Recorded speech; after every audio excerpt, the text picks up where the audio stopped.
Alright, welcome back, friends and scoundrels. We've got the first drill episode of our first series for the crafting videos we're going to start doing. And we're going to take a look at how to make these dungeon tiles. A couple things real quick before I get into the meat of it.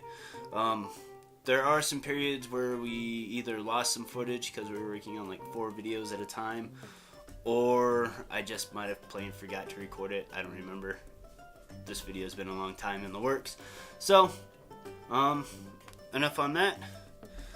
Another note on these, they are going to be double-sided.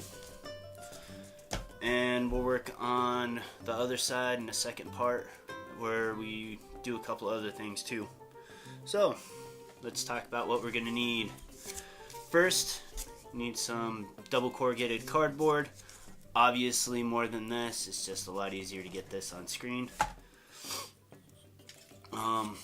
Need some way to mark it out, to measure, and to make marks. And then you're going to want to cut it out. Use the utility knife and an X-Acto knife at some point. And then we're going to paint it up. So we're going to need some painting supplies. Obviously a paintbrush, make good uses of the sponge, a place to keep your paint. And then the paints we're going to use. We've got just some plain black. I use the apple barrel mostly because they're cheap and they work pretty decent. The jet black I've noticed works okay because they run out of black all the time at Walmart. Got some pewter gray. Did some marigold. Territorial beige, and finished off with some antique white. Oh, almost forgot about this. And it's a nice little cheat. We'll talk about it at the end in the follow-up, but a paint pen doesn't hurt. Also, I want to talk a little bit about the terminology. I do clarify when I say 3 inch by 3 inch grid, but most of the time when I'm talking about a 3x3 or 1x2 or whatever, I'm talking about the number of squares, not the actual measurement. So yeah, let's dive in and take a look at how to do this.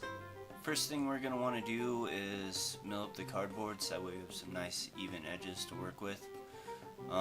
Usually you want to make the cuts perpendicular, but as you can see here in a moment, I'm going to not follow that.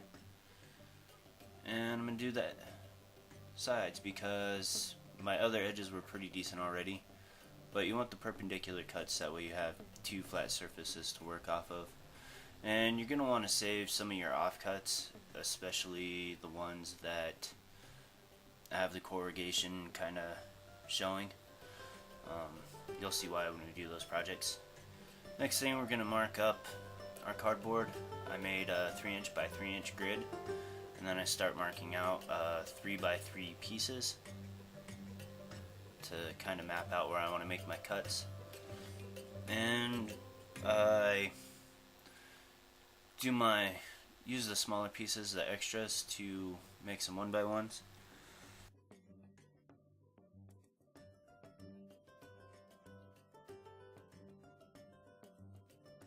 Then we're going to move on to cutting these pieces out. For the square pieces, it's pretty straightforward. I just want to make a few passes to make a nice even cut. Once you get a little bit more comfortable, you can just make a couple passes. Since there's already a path to follow, the knife will go through pretty nice. I lost the footage for this originally, so this is making the curved pieces and the angle pieces. And you just want to mark out what you're doing there. So that one's going to be for one of the round pieces. And then you just go from corner to corner to do the angled pieces and just cut it out. Then I switched to an X-Acto knife for the curved edges. It's a smaller blade, so it works around it a little bit easier.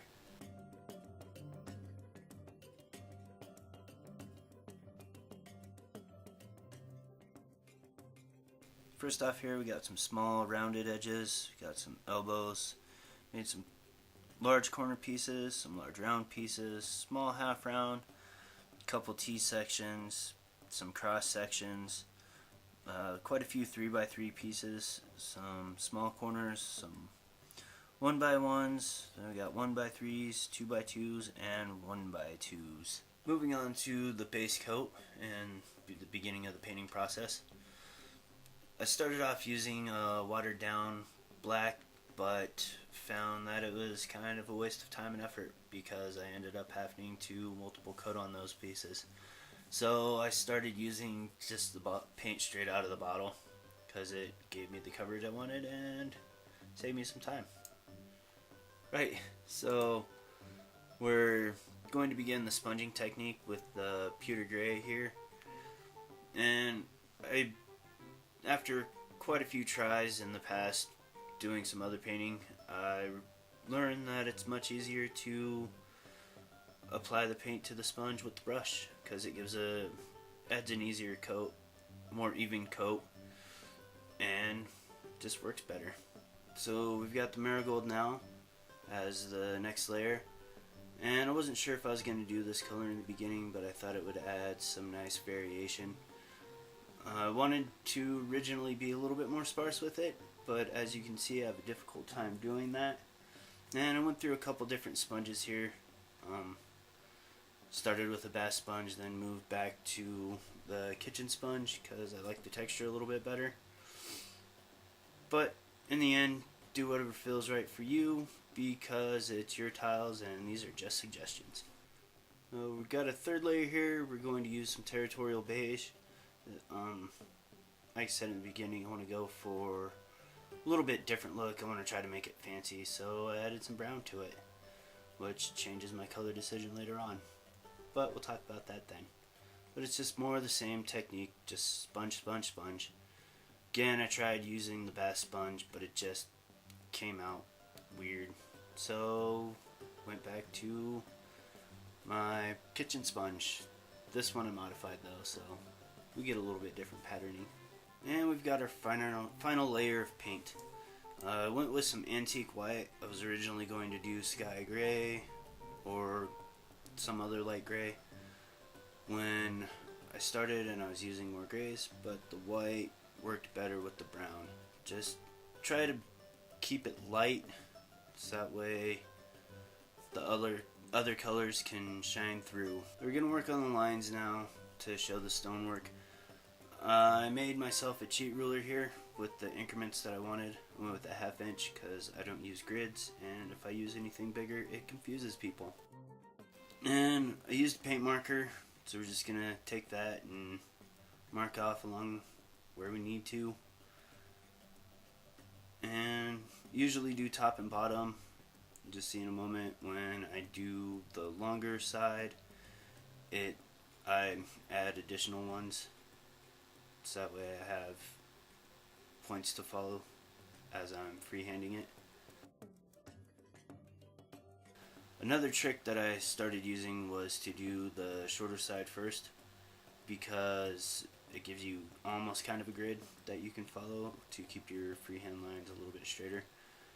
And if you want, there's nothing wrong with using a straight edge. I just think the freehand gives a more authentic look. And then the next thing you're going to want to do is go around the edge with the paint pen or your paintbrush, whichever you're using, to bring everything together. So yeah, this was a pretty fun project. Like I said at the beginning, it was a little bit of long time in the work because I had like 20 other projects that I had to get completed for other things we were doing at the time. So they kind of got in the way of doing this, and that's why it took so long to get these videos going. But now that we're going, we've opened a floodgate, I think. Because I've already got like, 5 videos, I think, that are already in the editing process. So, yeah, with that, a couple things to talk about. Using the paint pen is not a bad idea, but it can get a little bit costly. I was buying the 2-packs, and those run about $5 a piece from Hobby Lobby, and I went through a little over 2 pens doing this, so I said that can get costly real quick. There's nothing wrong with, especially with these, a little bit easier. There's nothing wrong with using a normal thin paintbrush and some black paint. And like I said in the video, doing the lines, it actually helps to accentuate the authenticity of it being medieval style stonework.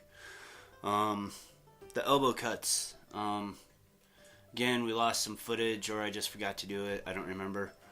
But anywhere where you have an elbow or where you have a solid piece, you want to start making your cut in the middle of the joint and working your way out. Helps prevent overcut into these areas, so that way your tiles still turn out pretty okay. And stupid tablet, maybe I should fix that for the future. And with the sponges, you see, I don't remember if I talked about it, even though I literally just did it. But I tried a couple different types of sponges.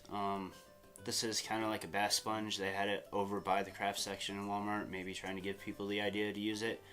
And it's not bad, but it's a little too porous, and you don't get enough of the large pore detail. So I stuck with the kitchen sponge through most of it. I might just decide to throw the money down on some of the ones that are designed for crafting, or look for something a little bit better in the bath section, maybe. But for now, like I said, I'm going to use these. They work just fine. And if you cut up enough chunks, you can get some good variation in there.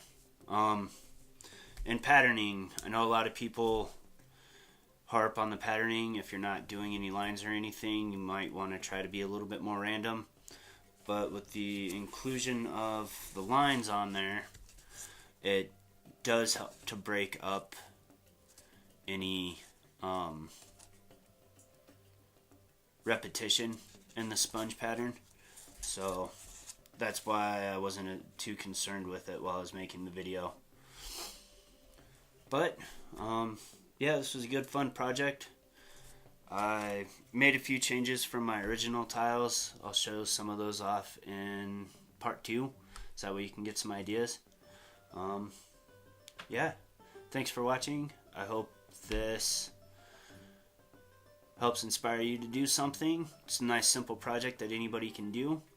And if you want to get a little bit better idea of what we use for things, check out our introduction to crafting video. It'll show a few extra supplies in there that we're going to use in future projects. So thanks for watching.